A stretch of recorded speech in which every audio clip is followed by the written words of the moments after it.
Hi, everyone. Welcome to the Lymphoma Research Foundation's Update on Follicular Lymphoma webinar. I'm Hope Avalone, and I am the Senior Manager of Patient Education Programs here at the Lymphoma Research Foundation. During today's webinar, you'll hear from two expert speakers, and you'll have an opportunity to ask questions. You can ask those at any time in the Q&A box at the bottom of your screen, and we will address as many as we can before the end of the program. And as a reminder, this webinar is being recorded. At the end of the program, you'll be prompted to complete a program evaluation. We do ask that you take the time to complete the evaluation, as we like to incorporate your feedback into future programming. But for now, let's get started. Thank you again to each of you for joining us on today's webinar. We'd like to start by thanking our program supporters. Thank you to AbbVie, BeiGene, Genentech, and Merck. At the Lymphoma Research Foundation, our mission is to realize the promise of science to eradicate lymphoma and serve the community touched by the disease.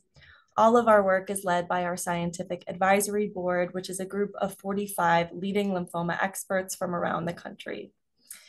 And in addition to today's program, we have a variety of other programs and services available for you. The foundation has free comprehensive disease guides and fact sheets, and which can be ordered or downloaded on our website at lymphoma.org. We also offer a variety of other in-person and virtual educational programming so that you can continue learning about the latest updates throughout the year. As part of our digital resources, we also have an award-winning mobile app called Focus on Lymphoma. The app provides helpful disease content as well as unique tools to help you better manage your lymphoma. And that app is available free of charge in the Apple App Store and in Google Play. In addition, the foundation offers a wide range of support services as well. So one example of that is our helpline, which serves to complement our patient education programs. The helpline has master's level trained staff who provide individualized information on all types of lymphomas, as well as information on treatment options, clinical trial navigation, and connections to resources such as financial assistance. We also offer a peer support program called the Lymphoma Support Network. Through the Lymphoma Support Network, we can connect patients and caregivers with others who have been through similar experiences for emotional support. But for now, we have a wonderful program planned for you today with Dr. Philippe Armand from Dana-Farber Cancer Institute and Dr. Carla Casulo from University of Rochester. I am honored to introduce our first speaker for today, Dr. Philippe Armand. Dr. Armand is a hematologist and oncologist at Dana-Farber Cancer Institute, where he is the chief of the Division of Lymphoma, and he's also a professor of medicine at Harvard Medical School. Thank you so much, Dr. Armand, for speaking on our program today, and I will now turn the talk over to you. Thank you very much, Hope, and thank you all of you who are attending. It's an honor for me to be part of this program. I'm going to start and try to share my slides. That'll be challenge number 1.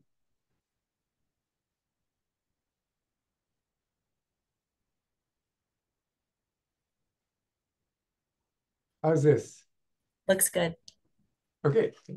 So in challenge number 2 will be to speak to you for the next 20, 25 minutes about how I think about the beginning of follicular lymphoma, really most relevant for patients who are newly diagnosed with this disease, and organize the talk around 2 parts. The first one will be a quick introduction to the world of follicular lymphoma, and the second one will be to review some options in the frontline management of this disease. So the world of lymphoma is complicated and gets more complicated by the day. The boxes which you're not supposed to read on the left, you're supposed to marvel at the complexity with me, is the current classification just for B-cell non-Hodgkin lymphoma. So it's more than, certainly more than I can keep track of. So in my simple-minded view, I think about follicular lymphoma this way. You start at the top, and it is a lymphoma. And then within the world of lymphoma, you can have Hodgkin and non-Hodgkin lymphoma. This is non-Hodgkin lymphoma. Non-Hodgkin lymphomas can arise from B cell or T cell. This is a B cell non-Hodgkin lymphoma, so we're going down. We're now in orange territory. And then the most useful way to characterize the many types of B cell non-Hodgkin lymphoma are to separate those that are indolent or slow-growing and those that are aggressive. And follicular lymphoma is an indolent B cell non-Hodgkin lymphoma. And among that, you see it in the red. It's actually the most common one, the most common type of indolent B cell non-Hodgkin lymphoma. So what are the implications of all these things? Lymphoma means it's a cancer of white blood cells. So so we're all on the same page. Lymphocytes or kind of white cells. And non-Hodgkin lymphoma doesn't really have any particular meaning other than to distinguish it from Hodgkin lymphoma. It's also, to me, an interesting and rare case of name monopoly where somebody got to name both the disease and what's not the disease. So I think it's the only place that I'm aware of where this exists. But Hodgkin was actually a really good guy, so I think he deserves to have his name all over lymphoma. And then, as I mentioned, non-Hodgkin lymphoma can arise from B cell or T cells. It turns out we have a much broader range of available treatments for B cell lymphoma.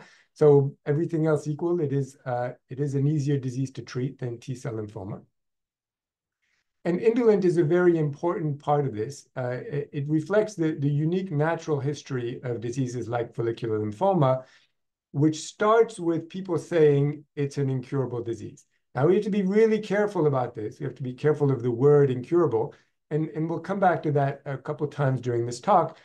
But to me, it is a good place to start, because it's true that for most patients, when we start treatment or when we think about the approach to a newly diagnosed patient, in most cases, we don't expect to be able to cure patients. We expect that we can put the disease in remission, but that eventually the disease will come out of remission. And that informs how we think about the disease, and therefore it is, I think, a good to at least start there, but we'll qualify this later. There are many available effective treatment options for follicular lymphoma now, and they're more on the horizon. So we have a lot of tools, and this results in very long expected survival. Again, this is average, of course, but on average, people with follicular lymphoma who are diagnosed now tend to have very prolonged survival. However, it's still important to note that, like other indolent non-Hodgkin lymphomas, there is with follicular lymphoma a risk of transformation, which means a change in the behavior and the biology of the disease where it transforms to a more aggressive lymphoma. And that still can be sometimes a challenging situation to deal with. The first key concept, I think, in the frontline management of follicular lymphoma is the importance of watchful waiting. So watchful waiting means we don't treat the lymphoma, we observe. We observe patients. And this relies on the idea of incurability to say, well, if we're not going to cure the disease, maybe there's no benefit to starting treatment early for patients who otherwise feel well and don't need treatment. And it turns out there are several clinical trials, both old trials and newer trials, that have looked at this question. Does it matter? Is there a benefit to treating patients early if they have no symptoms? And the answer every time is no. There is no benefit in terms of survival. And I've put the curves from one of these trials here. I think this is probably the only curve that I'm going to show, but I think it's important enough to illustrate this point. You can see on the left panel, this is what's called progression-free survival. And for those of you who are not as familiar with these terms, this means basically the percentage of people who survive without having the disease progress, or without having the lymph nodes grow or whatever other markers of progression. And you can see the red curve, which is patients who got rituximab, is much better than the blue curve. That makes sense. If you don't treat patients, their disease is going to grow earlier than if you treat them. So that's sort of a no-brainer. But the part that matters is on the right, and that's overall survival curve. So that means that's the percentage of patients who are still alive, however many years you are from the start of treatment, with years being the x-axis. And as you can see, there is no difference. Meaning, it doesn't matter if you start rituximab early when patients have no symptoms. It does not improve the survival. And this has been true with trials of chemotherapy as well. And it has made it sort of a dogma in the field that there is no benefit in terms of survival to treating patients if they have no symptoms. And so I think for many of us, watchful waiting is a standard option, again, for asymptomatic patients, for patients who have no other need of therapy, who don't have organ compromised from the disease, who don't have problems with their blood counts, et cetera. And it turns out the average expected duration for which you can watch people without treating is 4 years. So that's a pretty good deal. You go 4 years without needing any treatment. That's just average. It could be 1 year, it could be 20 years. But that's a very attractive strategy. I think more subtleties await in the future. I think we might be able down the line to identify patients who might benefit from early treatment, or to identify drugs that, if used early, might actually impact the natural history of follicular lymphoma.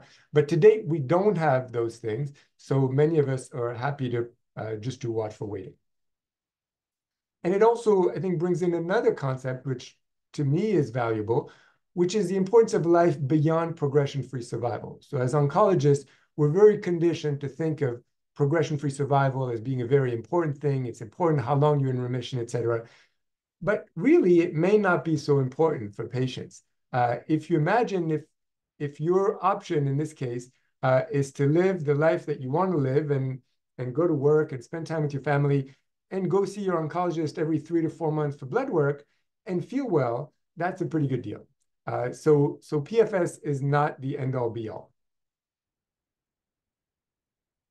Now let me turn to what I think are some useful concepts for the frontline management of follicular lymphoma, starting with the idea, which is fundamental, that follicular lymphoma, at least today, is a world of trade-offs. It's like economics. And as of today, there is no frontline treatment or frontline treatment strategy that has been shown to impact overall survival, except maybe the addition of the antibody rituximab or drugs like rituximab. Rituximab, which we'll talk more about, is what's called a monoclonal antibody. So it's not chemotherapy, it's an antibody. And that there's good evidence that it has improved survival for follicular lymphoma.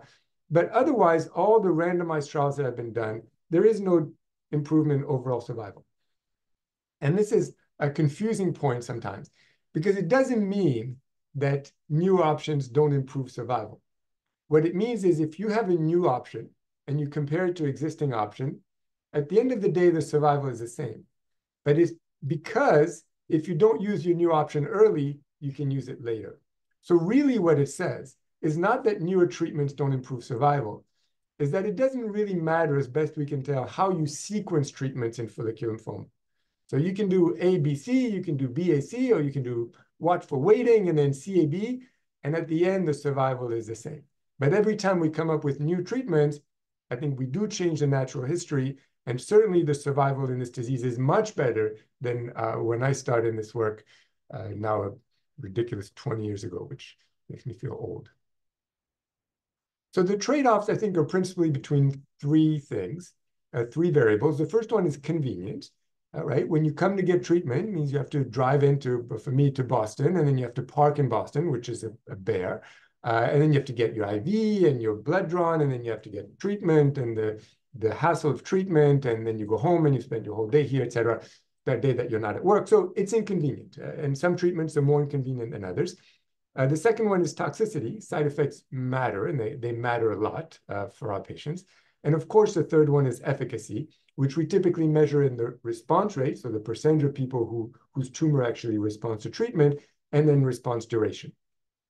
And almost always, when you compare two treatments, you have to make a trade-off between these things.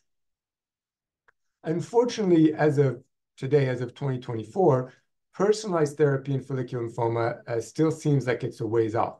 What we'd love to be able to do is take a patient, look at that patient, their scans, their tumor, the biology of their tumors, and say, okay, for this particular patient, this is when we should treat, this is what we should treat with, but we're nowhere near that. We have very poor ways to risk stratify patients. Even to determine who's a high-risk patient, we're not very good at.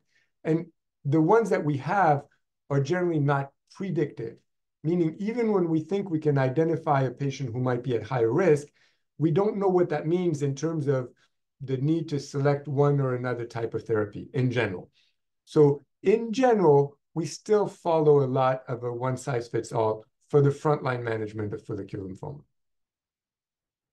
And that makes clinical trial design in frontline both easy and hard. It's easy because there are a lot of options now. We have great treatments. They're easy to combine. They're generally safe, so there are a lot of options for using them. And the goals seem clear, seems, oh, it's nice. We can measure how many patients go in remission, how long they're in remission. It's attractive to talk about PFS. But in fact, it's very hard to capture the trade-offs. And we'll come back to that in a minute. We're not so good at that, at determining the balance between, let's say, convenience and response rate, for example. So let's go through some options, both present options and briefly future options. Currently, one important distinction is between patients who have early stage disease, which refers to typically one area of disease or maybe a couple of different areas. And in patients with early stage disease, we can use radiation with good benefit.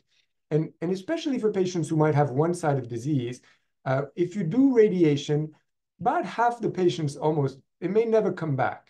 So we think we actually might be curing maybe close to half of those patients. And radiation is not very high dose here. It's usually very well tolerated. So that's something which we like to do in general. Just of note, to be complete, I say you can also use radiation for local control at lower dose. So for example, if there's one side of disease that's bothersome for a patient and the rest is not, you can use radiation, you can control that particular area that's bothersome, and then continue watchful waiting, for example. And then at present, for patients with advanced stage, mostly we're choosing between 4 broad options, which I've listed here: single agent rituximab and a pill called lenalidomide. This is off-label in frontline. Rituximab plus chemotherapy, and the typical chemotherapies that are used are these CDP, CHOP, which are acronym for multi-agent drugs, or bendamustine. And then the last one is obinutuzumab, which is another antibody like rituximab, but a little bit better with chemotherapy and with maintenance. And so, as I mentioned, even among this small list, we're choosing trade-offs. As you go down this list, it becomes more and more inconvenience. There are more visits, there are more monitoring. It becomes more and more toxic, so there are more side effects. And at the same time, it becomes more effective. So the most effective treatment, if you're talking about duration of remission, is this last one, obinutuzumab plus chemotherapy maintenance. But that's 2.5 years of therapy with a lot of visits, not negligible side effect. So it's a trade-off. Let me just go through them quickly just to give you a sense of what we're talking about. Single agent rituximab is usually very well tolerated, usually given as intravenous once a week for 4 weeks, and then a few doses of maintenance typically. So it's the easiest treatment by far, but also of those 4, it's the least effective. The other one that's very commonly used is rituximab plus chemotherapy. And that's typically around 5 to 6 months of treatment. And it can be given without maintenance, or it can be given with maintenance, where patients will get an extra 2 years of Rituxan afterwards. And as before, with maintenance, you extend remission. That's a good thing. But you have to come to the hospital every 2 months to get your Rituxan. You increase the side effect because you keep getting Rituxan. And at the end of the day, there's no difference in overall survival. Longer remissions, no difference in survival, as with many other choices in follicular lymphoma. Obinutuzumab plus chemotherapy is a little bit more effective. So there was a recent randomized trial that showed, again, the remission rate, the remissions tend to be longer, but it's more toxic treatment, more infections, more infusion reactions. So for patients who want the maximally effective treatment, that's probably the one, but it's also the maximum hassle. And then the last one is Rituxan plus lenalidomide, which has comparable efficacy to rituximab and chemotherapy without being chemotherapy, but it's about a year of treatment. You have to be on the pill for basically a year, and it too has side effects. So I think most of us don't use this very commonly, except in the rare patients who really want a more effective treatment but don't want to do any chemotherapy. And so I think the next lines capture most common practice today. There's variability between obviously different patient preferences, but also different oncologist preference. But in general, for patients who have low burden disease, so few lymph nodes that are not very large and have no symptoms, I think many people are comfortable doing watchful waiting and will recommend that. If patients have little disease, but they have symptoms, then either chemoimmunotherapy, so chemotherapy plus rituximab, let's say, or obinutuzumab, or some people use rituximab alone. That's also variable by centers. We at Dana-Farber tend to do this often, especially for patients with a low burden of disease, even if they have symptoms. For patients who have more disease, more lymph nodes, larger lymph nodes, without symptoms, you can do chemoimmunotherapy, or you can do watchful waiting. Again, I think most people will do chemoimmunotherapy, but you don't have to, and nobody has shown that those patients are going to get in trouble if you wait. And finally, if you have high burden of disease and are symptomatic, I think almost everybody would use chemotherapy and antibody therapy. In the future, there's growing interest in these chemotherapy-free regimens and basically bringing novel treatment options that have shown promise or that are approved in later lines of disease and trying to bring them into frontline. So bispecific antibody, which is a newer type of immunotherapy, is very hot right now in follicular lymphoma. And there are lots of trials that are looking at bispecific antibody therapy in frontline. We have 2 trials at Dana-Farber, one of which with Dr. Castillo and her colleagues, looking at these drugs in frontline without chemotherapy. And there's a lot of excitement, and we're very optimistic about this type of approach. CAR T-cell is also a very powerful treatment for follicular lymphoma. It's currently available in 3rd line or beyond. That is, to me, less likely to make its way to frontline because it's still a pretty toxic regimen on top of being very, very expensive. So until I think we find safer CARs, or until we're really able to figure out if there's a patient population that benefits from this, I think it might be a while, if ever, that this gets used so early on in treatment. And then in follicular lymphoma, there are also targeted therapies that target enzymes like EZH2 or Bruton tyrosine kinase, BTK, that are also approved in later lines. And those are great candidates to bring to frontline where they might be effective, and they're generally pretty tolerable drugs. I will also add that, at least for me, chemotherapy-free doesn't have to be the holy grail of follicular lymphoma. We tend to talk as if chemotherapy was the worst evil in the world, but it's not. It's very effective treatment. It's usually pretty well tolerated. So if we can find other ways to treat patients that are safer and as effective, great. But I think it might be a while before we write off chemotherapy entirely because it's still a very, very effective treatment. And as I mentioned, clinical trial design is challenging because it's very hard, even in a trial, to monitor things like convenience, to monitor toxicity. So, well, how do people really feel when they're on this drug? And then to manage or to quantify the trade-offs among these things is almost impossible. And it's also, we need to understand, ideally, the impact that a treatment has on subsequent steps. So if we use a particular drug early, what happens to, say, using chemotherapy later? Is it just as good or not as good? And finally, what we'd love to understand is if any treatment can impact the transformation risk, because that's a big deal. And if we find treatments like that, it would be important to try to use them as early as possible. And then I promised to come back to this idea of cure.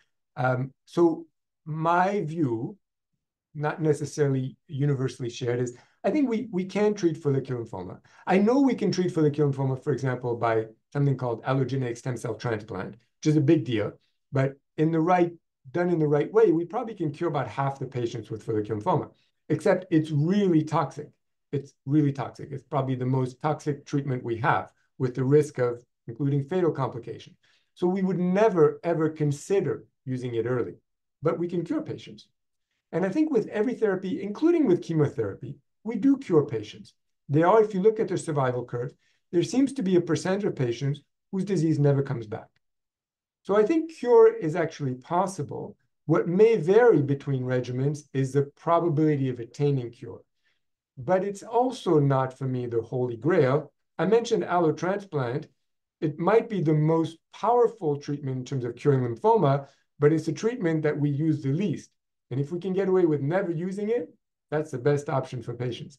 So cure is part of the trade-off. And I think as we develop new therapies and we continue to monitor patients for cure, even with more sensitive tool, it should become part of the trade-off. And we should not just say that the priority is to cure patients. The priority is for patients, in my view, to live happy, rich, long lives.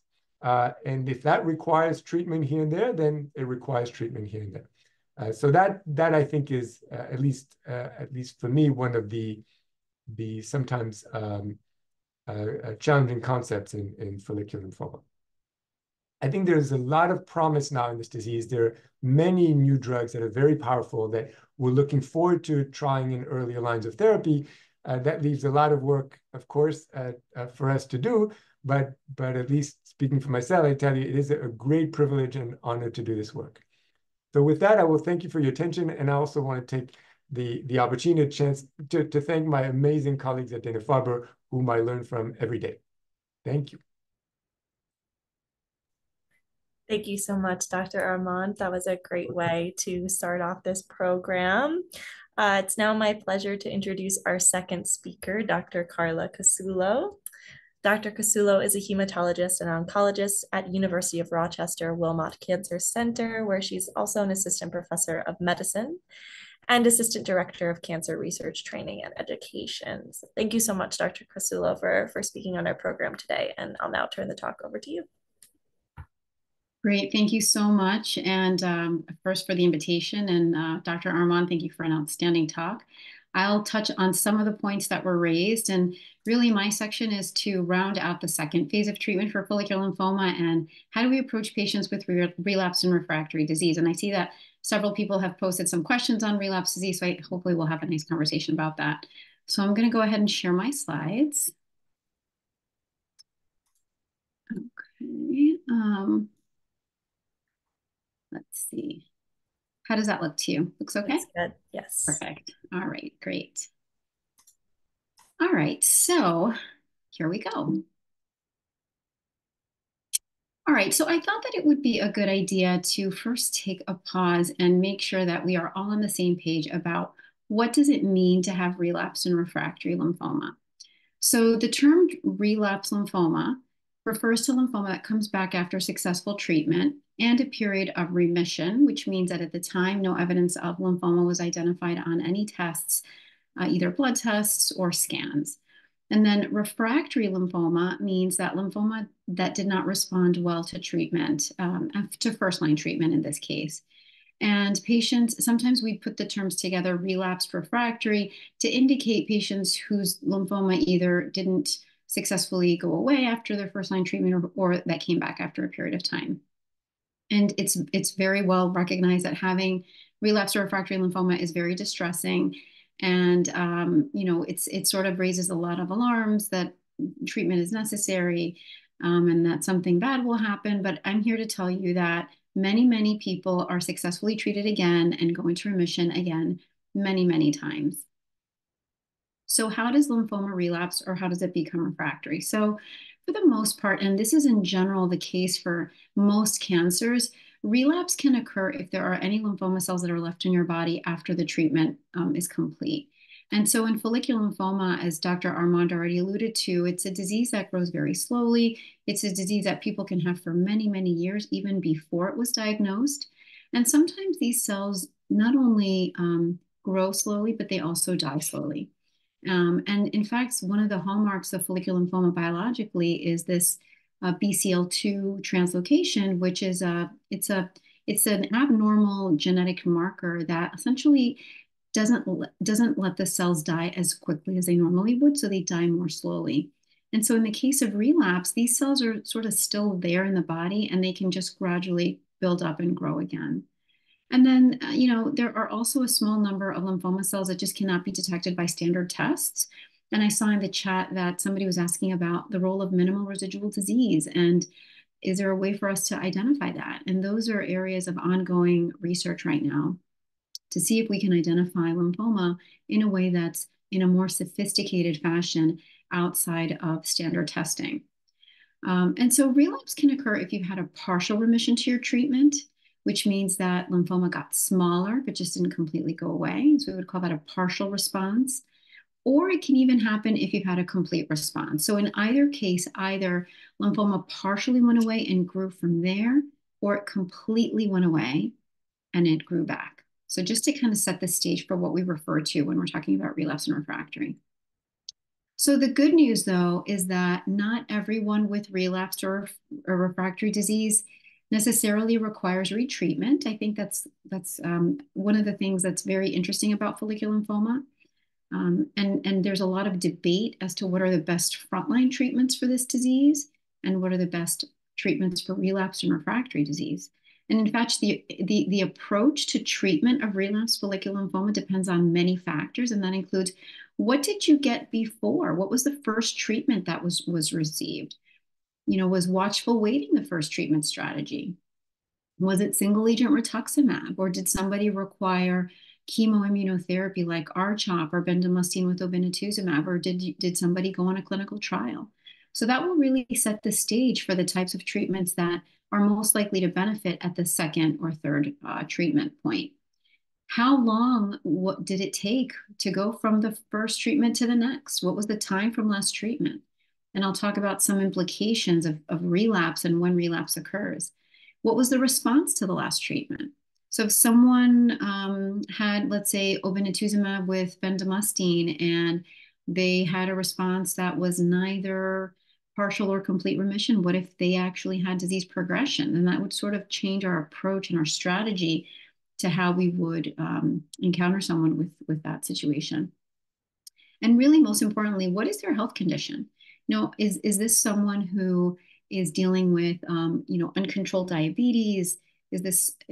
Are you someone that has another cancer, or what else is going on in life that would facilitate or possibly hinder our ability to treat lymphoma again? Because follicular lymphoma, as Dr. Armand said, is a little bit of a game of strategy, a little bit of really takes a lot of inventiveness and a lot of thought into what makes the most sense for retreatment. So what happens if somebody has relapse disease? So what is the prognosis? Fortunately, as we heard, overall, most people will have a long life expectancy. And that's because of what we call the natural history of follicular lymphoma, where people can live a very long time with this disease. And prognosis is affected by, I think, mostly when it happens. And our research has demonstrated that that's a really important marker that differentiates prognosis. The other thing that's important is whether or not there's been biologic transformation to a more aggressive form of lymphoma. So histologic transformation is when follicular lymphoma goes from a slow-growing disease to a more aggressive, fast-growing disease. And most of us would argue that that is a more concerning, more serious problem that certainly does require treatment, as opposed to taking a more watch and wait approach. And then is this the first relapse, or have multiple relapses occurred? And is this fifth line or sixth line treatment? That also really affects prognosis. So what we've learned about relapsed follicular lymphoma, based on work that was done by my group and many others around the world, is that the time it takes between diagnosis or treatment and recurrent disease makes a difference in subsequent survival. This is an example of a Kaplan-Meier curve, and this is from a study that was done at the University of Iowa and Mayo Clinic. And then this here is a compilation of over 5,000 patients with follicular lymphoma. And I'll show you here what the curves mean. So what this study here on the left looked at is, what is the remission, or what's the prognosis of patients who stay in remission within the first year of their treatment or the first year of diagnosis, regardless of the treatment that they had? And this upper curve here shows us that if someone stays in remission within a year of their treatment or diagnosis, they have a life expectancy that's similar to the general population. So this black line here is expected survival. And then this here is the expected survival in a comparator cohort from France. And this here, and again, the top line is patients who did not relapse within the first year. They stayed in remission. These bottom curves show that survival is shorter for patients whose disease did recur within a year. And here, this red line is a comparator cohort in patients from France. This bottom curve here on the x-axis tells us that, for example, at 6 years, we kind of bring our cursor up to this point and bring it down to over to the left. And you can see somewhere around 30% survival in this specific study if someone's disease recurs early. Now, there's a lot of caveats to that. We're not suggesting that someone whose disease recurs within a year of their diagnosis will have a 30% survival. Many studies have shown that this is actually probably a little bit better than this study showed. But the point being that in this study of over 5,000 patients treated with chemotherapy here, these top lines show that if someone does not have relapse within 2 years, their survival is better. So again, that top curve means better survival compared to if they had an early event or if they had progression within 2 years. And a lot is going into this. We're learning that these bottom patients, about half of them may have had a transformation to a more aggressive lymphoma. And we're in the process of understanding how to tease apart these two groups to understand who are these people, how can we better serve patients at the time of their diagnosis to prevent an early recurrence. So that's an important contribution that we've learned in the last several years. And we've also learned that with each treatment, remissions do become shorter. So someone asked in the chat, what's the average remission after chemotherapy? And depending on what form you get, like Dr. Armand alluded to, obinutuzumab and bendamustine, if you add maintenance to that, at 3 years, 80% of patients will be in remission still. Overall, 5 to 7 years of remission with these strong treatments at the beginning. But then if someone needs treatment again, that subsequent remission becomes shorter. And if a third line of treatment is required, that remission becomes shorter again. And again, as I said earlier, if there's a transition to a more aggressive form or a histologic transformation, that's a more serious illness that will require stronger treatment. But fortunately, there are many, many new treatments, several that have been already alluded to, that I find very inspiring, have brought a lot of hope to the follicular lymphoma community. And I think that, it's really important to recognize that the way that we bring new trials to patients is through participation in clinical trials. So whenever possible, if you are in that situation, please feel empowered to ask your doctor if you are eligible for a clinical trial. Are there any trials that you might need to travel for if that's possible for you and your family? What are ways for you to get access to something new, cutting edge, possibly something better? Again, that's how we bring new drugs to patients. So I've given you here a snapshot on this slide and the next, taken from what's called our NCCN guidelines, which is the National Comprehensive Cancer Center guidelines for treatment of lymphoma. This is free and accessible to anyone if you're interested in what insurance companies look at, what are some of the guideline-driven treatments for follicular lymphoma and other lymphomas. And this is in alphabetical order. There are no specific preferred agents, but as Dr. Armand alluded to, there are many, many things to select from. For example, second treatment, depending on what someone had before, bendamustine and obinutuzumab with rituximab is recommended. CHOP, and again, the caveat, not recommended if treated with prior bendamustine, because we don't want to re-expose you to bendamustine if you've had it once before. Similarly, CHOP, we don't typically retreat someone with CHOP because this H medicine, hydroxydonorubicin, has a lifetime dose limit. So if you've already had CHOP, we wouldn't treat you with CHOP again for another 6 cycles. Again, these are mostly chemotherapy programs. And again, this is here telling us what are the options for someone who is older or perhaps have some underlying medical comorbidities that would not facilitate standard chemotherapy. And I'll go over some of these in more detail in the next slides, but I just wanted to give you an overview of what are all the different options that are currently available and viewed as acceptable options for second-line follicular lymphoma. And then here, as Dr. Armand noted, high-dose chemotherapy with autologous stem cell transplant, and in some cases, allogeneic or donor-related or unrelated transplant are another option. Again, here for third-line therapy, and again, these are in no particular order. Now we start to see some of the fancier, more cutting-edge bispecific antibody therapies, CAR T-cell therapies, and other targeted drugs that are really important in the treatment of follicular lymphoma. And again, as I mentioned, allogeneic stem cell transplant. So let's take a closer look at what some of these specific treatments look like. For the most part, what they have in common is that they are under a category known as targeted therapy. So how does targeted therapy differ from chemotherapy? Targeted therapy refers to drugs that target specific molecules in or on the surface of the cell. It kills the lymphoma cells by either slowing down their growth, which would be considered cytostatic, or by killing them completely, which would be cytotoxic. And these targeted therapies attack lymphoma cells in a way that's very, very precise and different from standard chemotherapy, which in general, chemotherapy for any cancer will block the DNA, interrupt the cell division. This is a strand of DNA, and what they do is they sort of like intercalate themselves. Some of these are called alkylators, They interrupt the DNA to prevent cell division, but targeted drugs act in a very, very precise way. As an example here, you can see all of these surface markers on the lymphoma cell, and many of these represent important targets for treatment.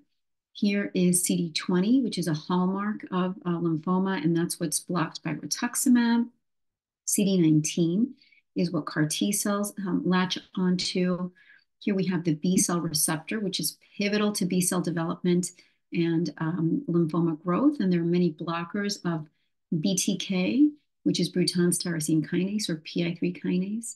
And then here, these are some of the other cell survival mechanisms that are interrupted by targeted agents. So I'm going to go into a little bit of detail there, but this is the next generation of lymphoma treatment that are being added to standard chemotherapy or used specifically alone for relapse lymphoma. So chimeric antigen receptor T cell therapy, we refer to as CAR T cell therapy. And this is a novel technology that was developed many years ago, actually, for pediatric leukemia. That was the first indication. But over the last 20 years, we've seen that there are 3 FDA-approved products for relapsed follicular lymphoma after 2 or more treatments. So this would be what we call third-line therapy. There are many CAR T cell products that are approved for leukemias as well as multiple myeloma, which is a different type of B cell malignancy.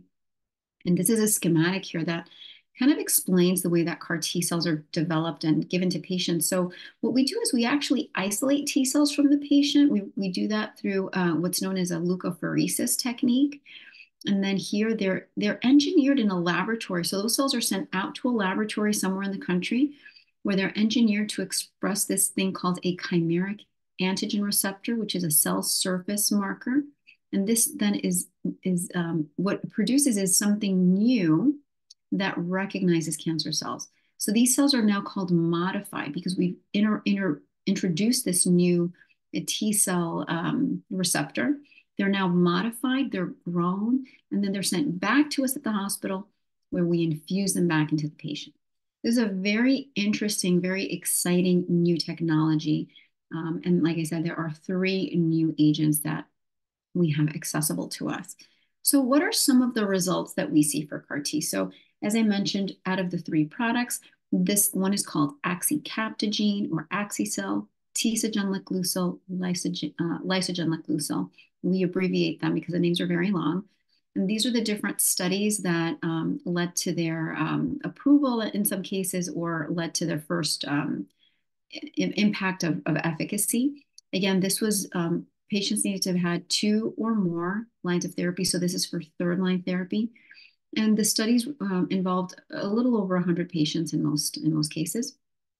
You can see responses were very high, almost at or greater than 90%. And then this is the progression-free survival, which Dr. Armand alluded to, which is a period of time that someone is alive and without disease progression. That doesn't necessarily mean that they need to be retreated when they progress, but that's what these studies measured. Overall survival, what not reached means that 50% of patients were still alive.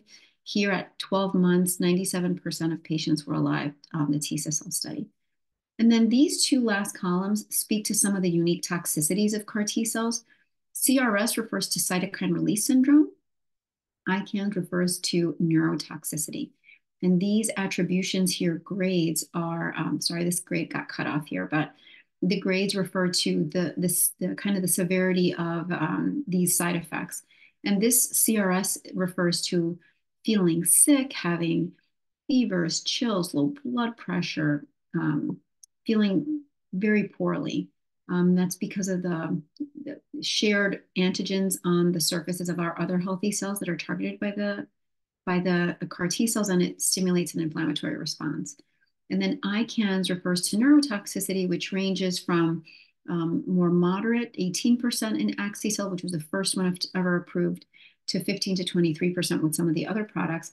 And that can be anything from confusion,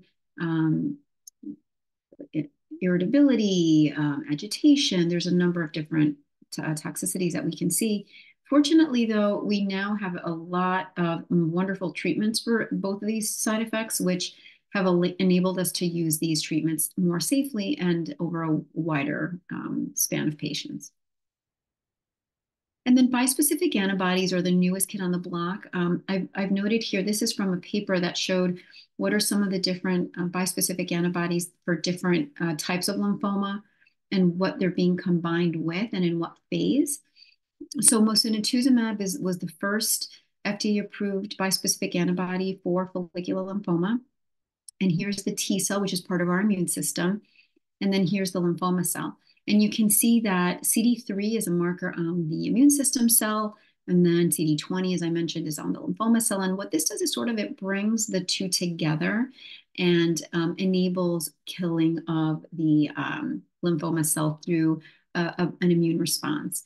And so mosunetuzumab led to an overall response rate of almost 80%, meaning that out of 100 patients, 80% of patients had some degree of improvement. 60 out of 100 patients had all of their lymphoma disappear, and that duration of response lasted almost 3 years. Median or average progression-free survival was 2 years. So this is very exciting. And then here, as I mentioned, these are some of the newer phases of different bispecific antibodies. Mosunetuzumab is what I just mentioned, and this check mark here tells us that it got approved. This here is showing you the different combinations that are currently being looked at.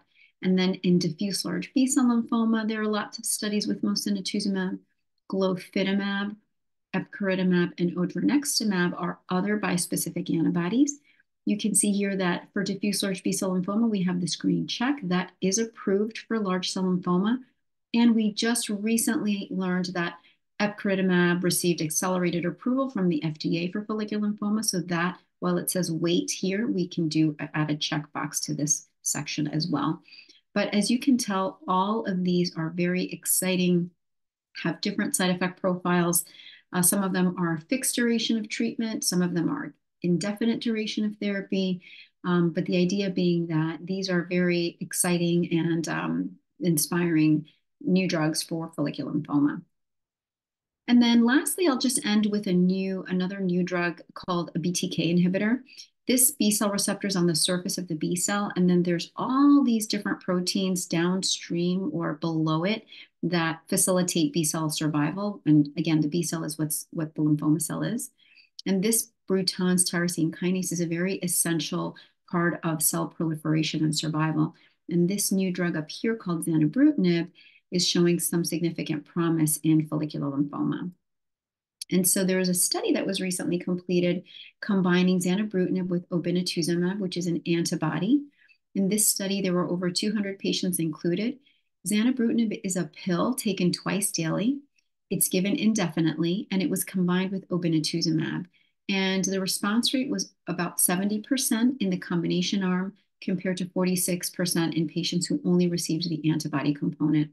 And the estimated duration of response was a little bit over 18 months within the zanubrutinib obinutuzumab arm. So that was really exciting as well. And this too is an FDA-approved combination for patients with relapsed follicular lymphoma.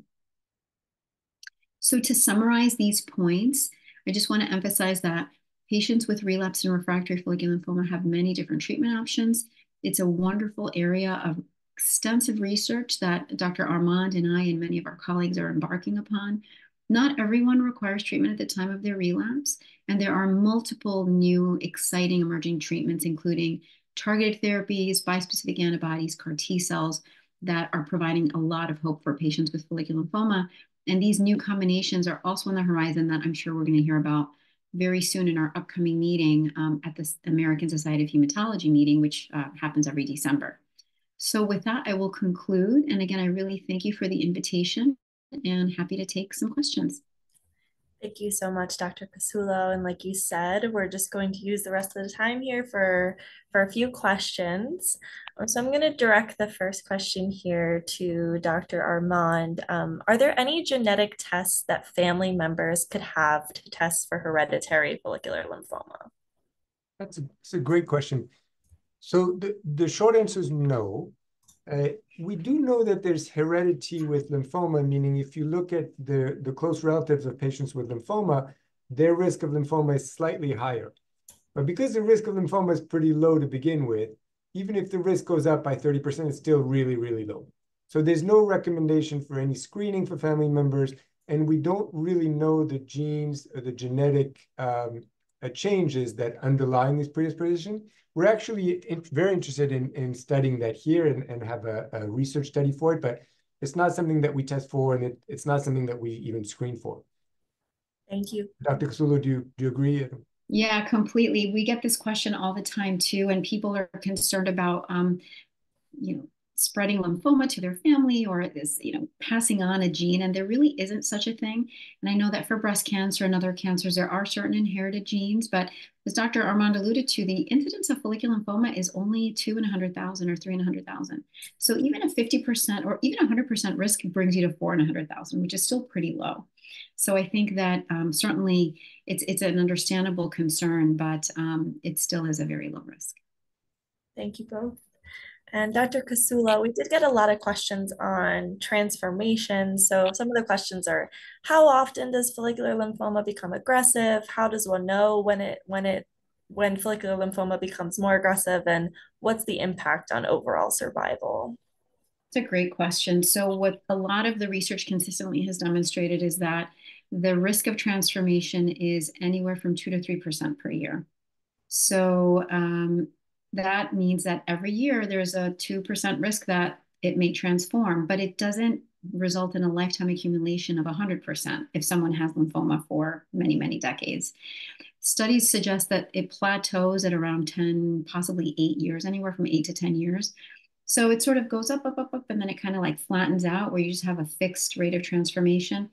That said, historically, we've been really worried about transformation as one of those feared events that could imply a shortened survival requiring a lot of aggressive therapies. But fortunately, with bispecific antibodies, with CAR T cell therapy, which, by the way, transformed lymphoma is an indication for CAR T cell therapy, there's a lot of hope that perhaps we are shifting the needle a little bit and that survival is getting better for transformation. So I think that I'd be reluctant to give a specific estimate of survival because that is a moving target. But Dr. Armand, what are your thoughts on that? I completely agree with you. And that's going to be, I think that's going to be perhaps one of the most interesting things that comes out of research, and maybe of academic research, more than industry research. Interesting, thank you. And Dr. Armand, I know you walked us through a lot of first-line treatment options, but this patient is wondering if targeted therapies can be used as a first line of treatment. So not, I think, in the sense that you probably intend targeted therapy like the BTK inhibitor that Dr. Kasula mentioned, or the EZH2 inhibitor called tazemetostat. Those are not approved for frontline therapy. This is investigational question. It's possible that they will be tried in various functions, but it's not something that, at least that I would ever recommend until there are more studies. Lenalidomide, I mentioned, it's not really a targeted therapy, and it can be used in frontline, even though it's off-label, but there was a large trial that showed it's about as good as chemotherapy, maybe not quite as good, but close. But at least for us, we don't usually use it. Thank you. And Dr. Kasula, we have a patient wondering what your recommendation would be for third-line treatment for someone who reacts to rituximab and can't tolerate it. They're also looking to stay away from strong side effects like from treatments like CAR T. That's a tough question without knowing kind of what you had before. And I think in general, though, given the plethora of options that are out there, you don't have to necessarily use rituximab again. I mean, there are also ways of mitigating some of the infusion reactions or improving tolerance. And so it's difficult to know. But as I mentioned, tazemetostat is a targeted agent. Zanubrutinib is another one. Lenalidomide is another agent that could be used. They work better when given with rituximab, but it doesn't mean that they can't be used alone. And again, these are sort of generalized statements, not meant to really take the place of what your doctor would recommend for you. But I think it's good to think about being a little creative if someone has a tolerance issue or perhaps infusion-related reactions. I mean, those are tough to get through. I've witnessed them. And I wouldn't want to go through it myself, so I can appreciate the reluctance if you haven't tolerated it well. But there's a lot of things that you can talk to your doctor about, and I would encourage you to think about some of those other options, because CAR T and bispecifics are not the only thing out there. And there's just another question on relapse here. How would a patient know that they have relapsed follicular lymphoma when their original disease was not seen in blood test and not obvious on a CT scan, but only found in a colonoscopy? They say the patient was symptomatic with mesenteric pain and GI symptoms, stage 4, grade 1. That's an important question that I get a lot, and it's a common concern. So sometimes follicular lymphoma can be identified on imaging. So that would be CAT scans, sometimes PET scans, MRIs, ultrasounds, etc. However, there is a move away from routine surveillance imaging using CAT scans and PET scans in this disease. Because as Dr. Armand alluded to, having disease progression doesn't necessarily indicate that treatment is around the corner. And so often it's more a symptom-driven assessment. It can be rarely found in the peripheral blood, but sometimes it is, and also the physical exam. So I would really rely on those tools. But if someone's really worried and they feel like they need a CAT scan for peace of mind and just to know kind of the trajectory of their disease, I think that that's completely understandable and reasonable. Thank you very much. And Dr. Armand, we did get a question here for you. This person says they're still not clear what the advantage is for rituximab alone while still on watch and wait. So if I understand the question properly, there is no proven advantage so far to starting Rituxan alone for a patient who has no symptoms. That's what the trial that I was referring to shows, is there's no benefit in terms of survival. Some patients feel better if they're on treatment, meaning emotionally feel better if they're on treatment. But I think most people, at least most of my patients, ultimately feel better not being on treatment. And if they have no symptoms and they're fine, they'd rather just not do any treatment and just come to clinic every few months. So there is no benefit in terms of survival. It does put the disease in remission, but doesn't change the ultimate outcome. So I don't typically recommend it for patients that have no symptoms. And we do have a patient who might be on rituximab and wondering if there are treatments to help with abdominal pain in a patient with duodenal type follicular lymphoma as a result of rituximab only treatment. So that's a very hard question, because it depends on what's going on. At least I wouldn't be comfortable giving you an answer. It's not, would you say Rituxan doesn't usually cause abdominal pain? So I think this would require understanding what's going on specifically with your scans and your disease, et cetera. I wouldn't be able to give you advice, unfortunately. Absolutely, thank you. Dr. Casulo, if you agree. I agree. I think it's hard to know because there could be something else going on. I hope there isn't, but I would want you to talk to your doctor about that. And Dr. Casulo, I know you talked about bispecific antibodies, and we have someone wondering how toxic they are, what the side effects might include. Good question. So the side effects are similar to CAR T, but not as pronounced. And there's a lower rate of that neurotoxicity that I alluded to. Primarily, people can have fever. They can feel a little worn out. Some people get a rash or an infusion-related reaction or a injection site reaction. So I think it's sort of managed in a more nuanced way. At our center, for example, we hardly ever hospitalize patients anymore for bispecifics. There's new guidelines that the Lymphoma Research Foundation helped to facilitate for managing toxicities of bispecific antibodies, which we're really happy for. The lymphoma community is grateful for you for that contribution. And a lot of the times we can manage those side effects with steroids. So steroids and Tylenol to avoid an admission to the hospital. It can sometimes cause decreased blood counts, but not so pronounced like for CAR T. It's mostly a low-grade cytokine release syndrome, kind of feeling worn out, and some hematologic side effects. Thank you for that insight. And it looks like we're just about at time. So I want to thank everyone for joining, for asking some great questions. And I know there's a lot of questions left over, and I want to encourage you to reach out to our helpline after the program. You can reach out via phone at 800-500-9976, or via email if you prefer it at helpline@lymphoma.org. And if you didn't get a chance to jot either of those down, you can always visit lymphoma.org and they'll be there. But thank you so much, Dr. Arman and Dr. Casula today. Thank you for the invitation. All right, bye-bye. Have a great day. Take care.